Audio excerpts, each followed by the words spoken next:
শিমুল एक ऐसा इंसान আছে ना जिसका दिल बहुत उदार আছে सर। अपने ससुराल में इतना अत्याचार, इतना अन्याय, ये सब सहने के बाद भी ওর শাশুমার জন্য অনেক করেছে। ওর শাশুমার সেফটির জন্য নিজের হাজবেন্ডের সাথে भी लड़ाई করেছে।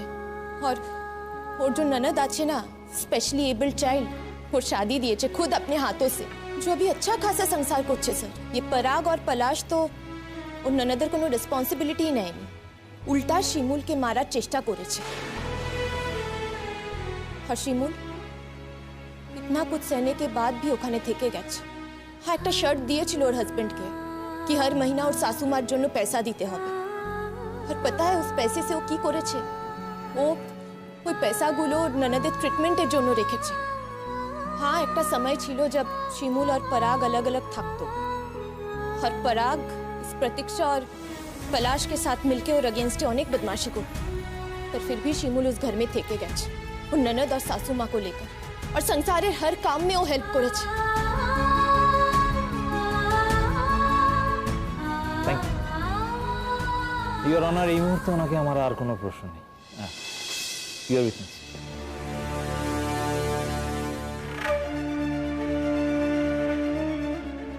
ইউর অনার, ওনাকে আমার কোনো প্রশ্ন করবার নেই।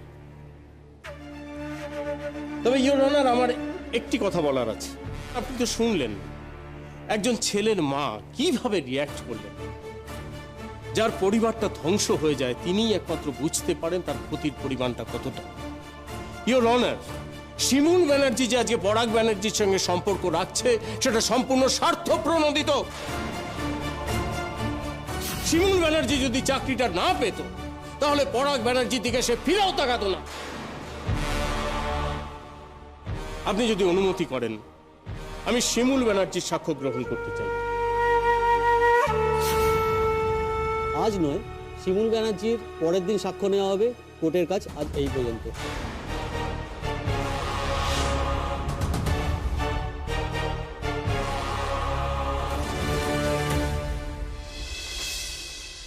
বলি আমার ছোট ছেলেটাকে পুলিশ তো তাদের কাছে রেখে দিয়েছে। এইবার নিশ্চয়ই তুমি খুব খুশি হয়েছো বৌমা? কি খুব খুশি হয়েছো তো? মা, নিজের লোকেদের যদি কেউ থানা পুলিশ করে, যদি থানায় নিয়ে যায়, তাহলে তো কেউ খুশি হয় না? নিশ্চয়ই খুশি হয়নি। ওকে নাটক করতে বারণ করো মা। সবকিছু সহ্য করা যায় কিন্তু নাটকটা সহ্য করা যায় না। যে এত কিছু করলো, যার বুদ্ধিতে এত কিছু হলো, যে আমার স্বামীকে ধ্বংস করার জন্য সব চেষ্টা করেছে, উঠে পড়ে লেগেছে, তার মুখে না এসব কথা মানায় না। দেখো, যতদূর জানি তোমার স্বামী এক্ষুনি বাড়ি চলে আসবে, সেটা কথা নয়। মা আমাকে প্রশ্ন করলো তো তাই উত্তরটা দিচ্ছি। মা, একটা কথা বলো তো, এরকম ঘটনা কি আগে ঘটেনি? তোমার ছোট ছেলে আর ছোট ছেলের বউ কি আমাকে মেরে ফেলার চেষ্টা করেনি? হ্যাঁ, এখন হয়তো কোনো প্রমাণ নেই আমার কাছে, কিন্তু আগে তো এরকম প্রমাণ হয়েছে। আর সেই সময় দাঁড়িয়ে তুমি কি বলেছিলে? তোমার লজ্জা করে যে তুমি এরকম ছেলের জন্ম দিয়েছো, বলনি তুমি? বলেছিলাম। তাহলে বলেছিলাম। তাহলে আজ কেন মা? আজ কিসের জন্য, কিসের জন্য তোমার ওর প্রতি এত দরদ? আমি তো সেটাই বুঝতে পারছি না। কেন ভালো সাজছ তুমি ওর কাছে? আমি যদি বলেও থাকি যেমন ছেলের জন্ম দিয়েছি বলে আমার লজ্জা করে, তাই লিও মা হিসেবে কোনো মা চায় নে যে তার ছেলে জেলে থাকুক। ও তুমি বুঝবে না, তোমার তো এখনো কোনো সন্তান হয়নি, তাই তুমি সে আর কখনো হবে কিনা তাও তো বলতে পারি না।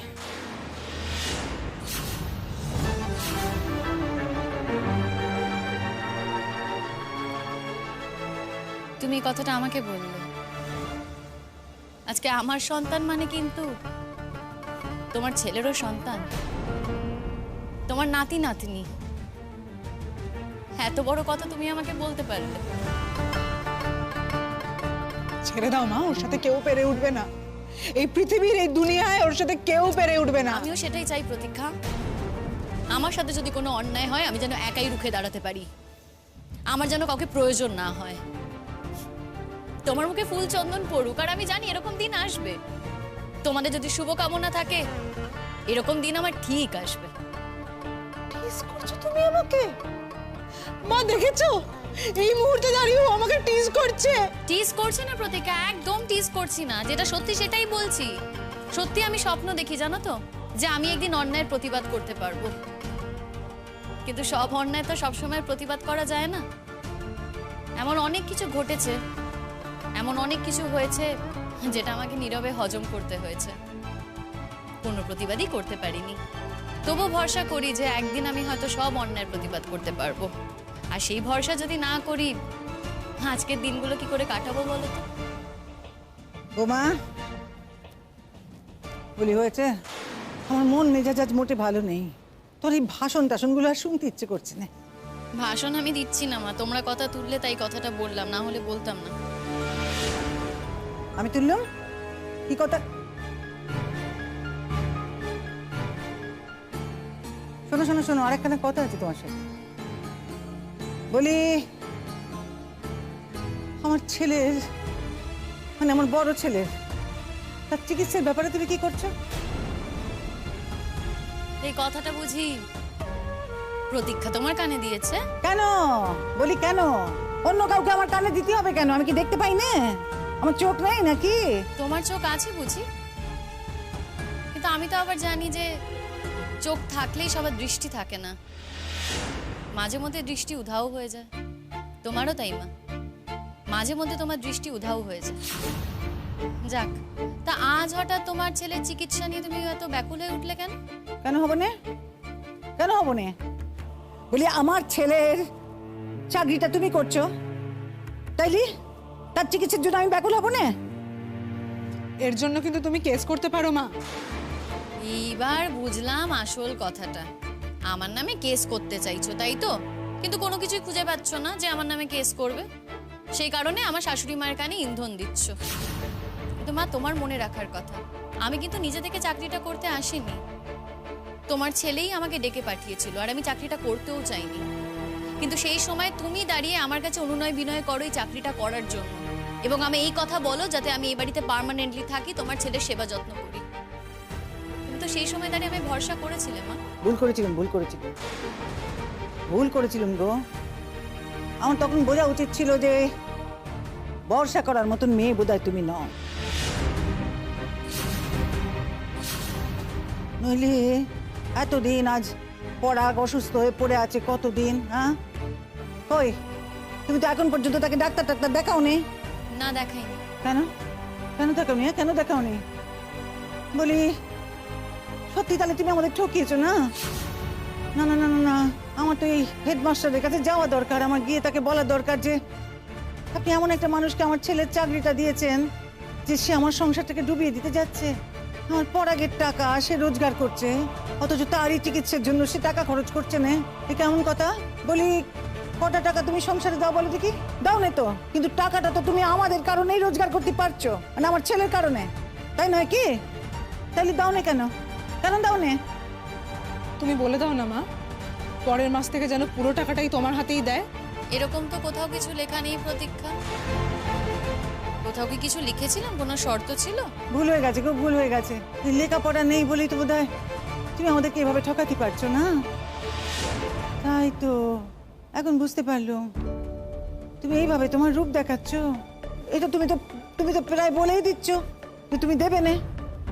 মা দেখো, তোমার ছেলের চিকিৎসা নিয়ে তুমি ভেবো না, আমারও স্বামী তো, আমাকে অন্তত একটু ভাবতে দাও। আর কে চায় বলো তো অসুস্থ স্বামীর সাথে সংসার করতে? কেউ চায় না মা, সবাই সুস্থ জীবন চায়। আর স্বামীর বাইরে গিয়েও সে একজন মানুষ, তার সুস্থ হওয়ার অধিকার আছে। আমি ঠিক সময় তাকে সুস্থ করে তুলবো, আর তারই তো চাকরি আমি করছি, রোজগার করছি আমি। তাই তুমি চিন্তা করো না, তোমার ছেলের চিকিৎসা আমি করাবো। এত কথা বলছো বটে, কিন্তু করাচ্ছ তো নে। আর কবে করাবে গো? এরপর পর একটা কিছু হয়ে গেলে, তার জীবনটা চলে গেলে তারপরে তুমি তার চিকিৎসা করাবে? এই যদি আসল কথা হয় তাইলে তো এখন থেকে ওই পলু আর প্রতীক্ষা তারা যা বলবে আমি তাই শুনে চলবো, ব্যাস।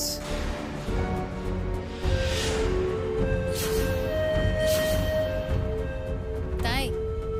বাহ, খুব ভালো করছো। আজ তোমার মনে হচ্ছে তোমার পলু আর প্রতীক্ষা ঠিক কথা বলছে, কিন্তু কদিন পর আবার মনে হবে যে ওরা খারাপ কাজ করেছে, তখন আবার আমি যেটা তোমাকে বলবো তোমার ধ্রুব সত্য মনে হবে। এটাই তো হয়ে এসেছে মা। আর মানুষ চিন্তা না আমার খুব একটা ভুল হয় না, তোমার কথা আমি কিছু মনে করিনি। আর যাই হোক, মানুষের ধরন না কখনো বদলায় না, বদলাইনি, এই যা।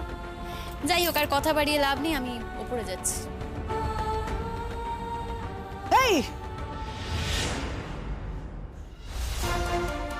ওপরে যাবে না বৌমা, তুমি ওপরে যাবে না বলছি, তুমি পরাগের ঘরে যাবে না, ব্যাস। তোমার ছেলে বলেছে পরাগ বুঝি আমাকে ওর ঘরে যেতে বারণ করেছে? কি কথা, পরাগ বারণ করতে যাবে কেন? আমি আমি আমি বলেছি। কোন দিন বিষ খায় মেরে ফেলবে সে তো আমরা জানি না, না মা। এক ছেলেকে জেলে পাঠাবে, অন্য ছেলেকে বিষ খাইয়ে মেরে ফেলবে। আর পলাশের যদি কিছু হয়ে যায় তাহলে আমি এই বাড়িতে কি করে থাকবো? আমি থাকতেই পারবো না এই বাড়িতে। আর আমি চলে যাওয়ার পরে মা, ওর তোমাকে এই বাড়ি থেকে বের করতে বেশি সময় লাগবে না। তারপর এই বাড়ির ভোগ দখল করে, এই বাড়ি বিক্রি করে টাকার পাহাড়ের ওপর বসে থাকবে ও। আহা প্রতীক্ষা, নিজের স্বপ্নগুলো তুমি আমার নামে কেন চালাচ্ছ বলো তো? আমার মুখে বসিয়ে দিচ্ছ। ধুত, এরকম কেউ করে নাকি? নিজের স্বপ্ন না কারোর সঙ্গে ভাগ করতে নেই, এগুলো তো তোমার স্বপ্ন, তাই না? দেখেছো মা কিসব কথা বলছে, দেখেছো? আমি নাকি এই সমস্ত কথা ভেবেছি? একটা ডেঞ্জারাস মেয়ে এসে থেকে ও তোমার সংসারটাকে কিন্তু ছাড়খাড় করে দিয়েছে। ওপর ওপর ওর সমস্ত কাজগুলো কিন্তু দেখতে খুব ভালো লাগে, কিন্তু ভেতরে কি সেটা ভালো করে দেখো। বিষ, এটা তুমি বুঝতে পারছো না মা? যাক, তুমি তো তোমার কাজ শুরুই করে দিয়েছো প্রতীক্ষা। আমার একটু দায়িত্ব কমলো, তা যখন কাজ শুরু করেছো তখন সংসারে কাজকর্ম একটু সামলাও। এই রান্না বান্না এগুলো সব ঝক্কি আমি কেন নিতে যাবো বলো তো? কাজও করব, রান্না বান্নাও করব, তার মধ্যে দেখো এখন যদি কোর্টে ডাকে মাঝে মধ্যে তো হাজিরা দিতে যেতেই হবে। রোজ রোজ তো আমি আর স্কুল কামাই করতে পারবো না। তাই বলছি, যখন দায়িত্ব নিচ্ছ, কাজ যখন শুরু করছো, তখন সংসারের কাজটাও করো। এবার থেকে রান্না বান্না করার দায়িত্ব তোমার।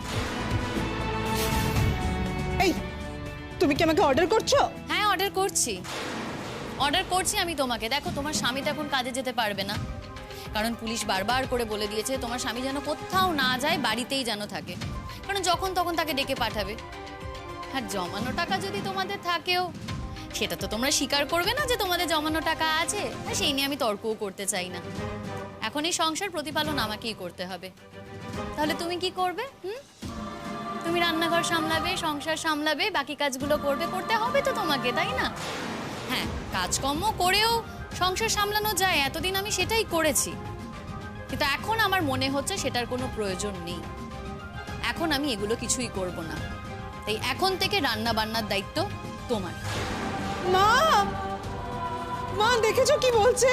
ও জানে যে আঙুরে তাতে আমার মাথা খারাপ হয়ে যায়, মাথা ব্যথা করে, তারপরে আমাকে রান্না করতে বলছে। কেন বলো তো? দুটো খাওয়াবে বলে। আমরা কিন্তু তোমার পয়সায় খাই না, হ্যাঁ? দাদা ভাইয়ের চাকরি, দাদা ভাইয়ের পয়সায় খাই। সারাক্ষণ মা মা করে কাঁদো কেন বলো তো? হ্যাঁ, কি মানে আমি বুঝতেই পারি না। হ্যাঁ, দাদা ভাই দয়ায় আমি চাকরিটা পেয়েছি, কিন্তু চাকরিটা তো আমি করছি, আমি খাচ্ছি, আমি রোজগার করছি, তাহলে এটা আমার টাকা। তাই আমার টাকায় যদি চলতে হয়, আমার শর্তে চলতে হবে।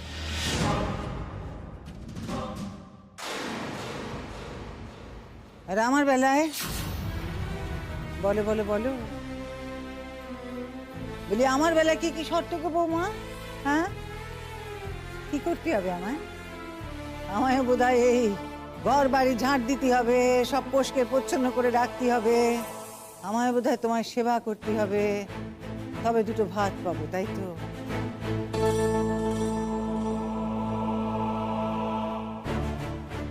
তোমার জন্য কোনো শর্ত নেই, তুমি সব শর্তের ঊর্ধ্বে মা। তুমি তো পরাগের মা। তোমাকে হাতে রাখছে মা, তোমাকে হাত করছে, এরকম করেই ও সবসময় দুয়ে দুয়ে ভাগ করে। এই শোনো, আমার না কোনো ভাগের প্রয়োজন নেই, বুঝলে? আমার কোনো কিছুরই প্রয়োজন নেই। ঈশ্বর আমার সঙ্গে আছে। ঈশ্বর যতদিন আমার সঙ্গে থাকবে না, ততদিন আমার কেউ কিছু করতে পারবে না। তবে হ্যাঁ, এই কথাটা মাথায় রেখো, ওই যে বললাম, এখন থেকে রান্না বান্নার দায়িত্ব তোমার। তুমি যদি রান্না না করো তাহলে কিন্তু রান্না হবে না এ বাড়িতে। আবার হ্যাঁ, মাকে গিয়ে বলো না যে মা তুমি রান্নাঘরে যাও, সেটা যদি আমি দেখি আমি কিন্তু ছেড়ে কথা বলবো না। কি করবে তুমি? হ্যাঁ, আমার স্বামীকে পুলিশের কাছে পাঠিয়ে তুমি এখন বড় বড় কথা বলছো? চলে আসবে তোমার স্বামী বাড়িতে। আরে বাবা, ওকে তো লকআপে ঢোকানো হয়নি, হাজিরা দিতে গেছে, ডাকলে তো যেতেই হবে। কিন্তু হ্যাঁ, পুলিশ বলে দিয়েছে এখন থেকে ওকে বাড়িতেই থাকতে হবে। আর বাড়িতে বসে থাকবে এমনি এমনি এমনি কথায় আছে না, অলস মস্তিষ্ক শয়তানের বাসা। বাড়িতে বসে থাকবে আর বসে থেকে ভাববে যে কাকে কিভাবে খুন করা যায়, কাকে কিভাবে মেরে ফেলা যায়। সেই কারণে আমি বলছি প্রতীক্ষা, এই যে সংসারের কাজকর্মগুলো করবে না, তুমি আর পলাশ দুজন মিলেই করো, তাহলে দেখবে মনটা না একটু অন্যদিকে ওর ঘুরে থাকবে, এসব কিছু ভাবতে পারবে না। যাই হোক, অনেকক্ষণ এসেছি তো, তোমার দাদার কাছে যেতে হবে। মা মা আমি তোমার ছেলের ঘরে যাচ্ছি, কারণ আমি না গেলে তো ঘুম থেকে উঠবে না। জানি না ও কি খাওয়া দাওয়া করেছে, যদিও বা তোমার আমার উপর যতই রাগ থাকুক, তোমার ছেলে তো, আমি জানি সকাল থেকে ওর যা যা প্রয়োজন তুমি ওকে সবই দিয়েছো। এই ভরসা আমার তোমার উপর আছে।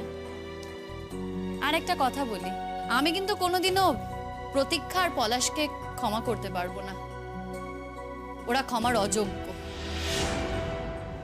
তুমি আমার গুরুজন, তাও তোমাকেও একটা কথা বলছি মা, তুমি এমন কিছু করো না যেখানে তুমিও ক্ষমার অযোগ্য হয়ে ওঠো।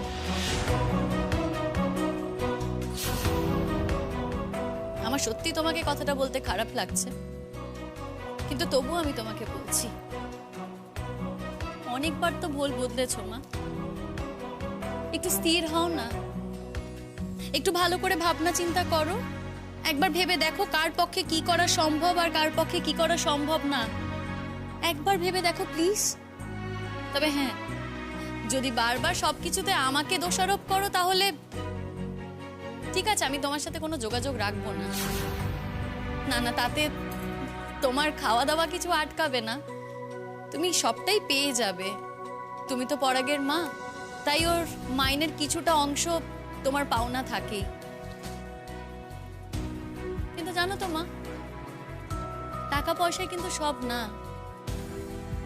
বয়সকালে না মানুষের সঙ্গ লাগে, সঠিক সঙ্গ। আমি তোমার, যাই হোক কি বলি বলো, আগে যাও বা তোমার একমাত্র যার মেয়ে এই বাড়িতে আসতো, কিন্তু প্রতীক্ষার পলাশ তাকে এতটাই অপমান করেছে যে তারা আর এই বাড়িতেও আসে না।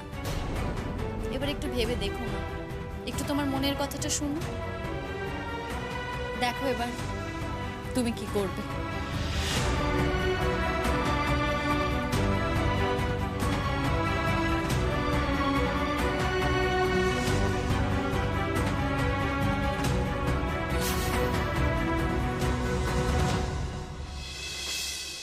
দেখো পরাগ, আমরা কিন্তু প্রত্যেকেই নিজে নিজে ক্রাইসিসে রয়েছি, তাই শিমুলকে যতটা সময় দেওয়া প্রয়োজন, ওর পাশে যেভাবে থাকাটা প্রয়োজন, আমরা পারছি না। আর আমরা সময় দিয়ে লাভটা কি হবে? এই মুহূর্তে সব থেকে বেশি প্রয়োজন তোমার উচিত শিমুলের পাশে দাঁড়ানো, সব কিছুর বিরুদ্ধে রুখে দাঁড়ানোর। তুমি তো সবটা জানো পরাগ, বলো, তুমি তো সবটা জানো। তোমার মা আবারও শিমুলের বিরুদ্ধে মুখ খুলেছেন, আমাদের হাতে কোনো প্রমাণ নেই, কিছু করার নেই আমাদের। পুলিশ কোনো সাক্ষী পায়নি, পুলিশ কোনো এভিডেন্স পায়নি। আমাদের যেটুকু যা জানা বোঝা অনুমান, তাতে আমরা শিওর যে এই কাজটা পলাশই করেছে, পলাশই করতে পারে, এছাড়া কেউ নয়। আর তুমি তো জানো, তুমি যদি একটা বার এই কথাটা না বলো যে দিনের পর দিন কিভাবে পলাশ এবং প্রতীক্ষা শিমুলকে বারে বারে বিপদে ফেলার চেষ্টা করেছে, তাহলে এই মেয়েটা কোথায় দাঁড়ায় বলো তো? ও কি করে বাঁচবে? আমি আমি তো দেখিনি কিছু। সত্যি তো, ও তো কিছু দেখেনি বলো, আর ও তো যেতে চাইছে না, ও তো বাড়িতেই ছিল, যখন দেখেইনি কিছু কি বলবে বলো তো? नहीं शिमूल, पराग के घर में रह के कुछ बोलते बोलছি না, पर वो लोग तो ऐसा काम पहले भी করেছে, कुछ ना कुछ एविडेंस तो হবে कहीं ना कहीं। আমরা अगर পুলিশকে বলবো তো পুলিশ वो सब कलेक्ट করতে পারবে, है ना? একদমই তাই, পরাগের কথা বলাটা খুব ইম্পর্টেন্ট। ওর একটা কথা 100টা কথা বলার সমান, ও বললে আর কেউ কিছু করতে পারবে না। আর তাছাড়া এমনিতেই তো ওরা তোকে অ্যাকিউজ করছে, মিথ্যে সাক্ষী সাজিয়ে নিয়ে এসছে। এরকম ভাবে যদি চলতে থাকে তাহলে তুই বাঁচবি কি করে এই কেসটা থেকে? কি করব বলো তো আমি সুচরিতা দি, এখানে বাঁচা মরার কি আছে? আমি পরে পুলিশকে বলেছিলাম কেসটা নিয়ে না এগোতে, ওনারা যদি কেসটা নিয়ে এগোন আমার কি করার আছে বলো তো? তুই না একটা জিনিস বুঝতে পারছিস না শিমুল, এই পুরো বিষয়টা যদি মিথ্যে প্রমাণিত হয় তাহলে কিন্তু পলাশ তোর বিরুদ্ধে মানহানির মামলা করতে পারে। আর মানহানির মামলা ছাড়, ও যেরকম ছেলে ও যা ইচ্ছে তাই করতে পারে, ওকে কোনো ভরসা আছে নাকি? তুই একটু ভেবে দেখ তুই কি করবি, না হলে কিন্তু আবারও একটা মিথ্যে দোষের দায়ে তোকেও জেলে পাঠানোর ব্যবস্থা করবে। এই অভিজ্ঞতা তোর আগে হয়েছে শিমুল, আবারও যদি একই জিনিস হয় কি করে বাঁচবি বলতো? দেখো কপালে যেটা আছে সেটাই হবে। কি আজে বাজে কথা বলছে বোকার মতো, বলো? একদমই তাই, বোকার মতো কথা বলিস না। কপালে যা আছে তা হবে মানে? চেষ্টা করবি না? আর সেই জন্যই তো পরাগকে রিকোয়েস্ট করছি আমরা। পরাগ শোনো না, একটু একটু মনে করে দেখো না সেদিন কি ঘটেছিল, একটু একটু বলো না কি হয়েছিল, সবাইকে বলো, তাহলে তো। হ্যাঁ, আমি আমি আমি এসব কিছুর মধ্যে থাকতে চাই না। আচ্ছা আচ্ছা ঠিক আছে তুমি শান্ত হও। আমি তোমাকে বলছি তোমায় কেউ বিরক্ত করবে না, কেউ বিরক্ত করবে না তোমাকে। বিপাশা দি আমি তোমাকে রিকোয়েস্ট করছি, তোমরা প্লিজ ওকে ইনস্টিগেট করো না ওখানে যাওয়ার জন্য। কেন তোমরা ওকে যেতে বলছো বলো তো? যেখানে ও যেতে চাইছে না, ও কিছু দেখেইনি, যখন ও গিয়ে কি বলবে, ও তো কিছু বলার নেই। पर शिमूल, पराग को पता है क्या कि वो माँ तुम्हारे अगेंस्ट আছে? এতবার যখন বাড়িতে কথা হচ্ছে ও নিশ্চয়ই জানে, কিন্তু ও আর কি করবে বলো তো? সত্যি তো ওর কিছু করার নেই, ওর মা রুখে দাঁড়িয়েছে। ও বেচারা নিজেকেই সামলাতে পারে না, সারাক্ষণ ভয় ভয়ে থাকে। এখন তো আবার টেনশনও করে বেশি, টেনশন করে নিজের শরীরটাও খারাপ করে। আর সব থেকে বড় কথা কি জানো, আমি তো সবসময় বাড়িতে থাকি না। এই সেদিন বাড়িতে এসে দেখি কেমন ভয় ভয়ে আছে। আমি ওকে জিজ্ঞেস করলাম যে কি হয়েছে তোমার, আমাকে বললো যে ওকে নাকি ওরা কি খাবার দিতে এসেছিল, ওর সন্দেহ হয়েছিল সেই খাবারটা খাইনি। দেখো ওদের ভরসা করে না, কিন্তু সেই কথা তো আর ও জোর দিয়ে বলতে পারবে না। তাই আমি তোমাদেরকে বলছি ওকে আর এসবের মধ্যে টেনো না গো। এমনিতেই বাড়িতে বলতে শুরু করেছে যে আমি ওর ট্রিটমেন্ট করাচ্ছি না, ওকে এমনি ফেলে রেখেছি। সেখানে যদি হিতে বিপরীত হয়, টেনশনে যদি ওর ক্ষতি হয়, সব দোষ তো আমার উপরেই আসবে বলো। আমি সত্যি আর জটিলতা বাড়াতে চাই না। বিশ্বাস করো, যা করার আমি একাই করবো, আমি একাই ফাইট করব। আমি পরাগকে এর মধ্যে একদমই ইনভলভ করতে চাই না।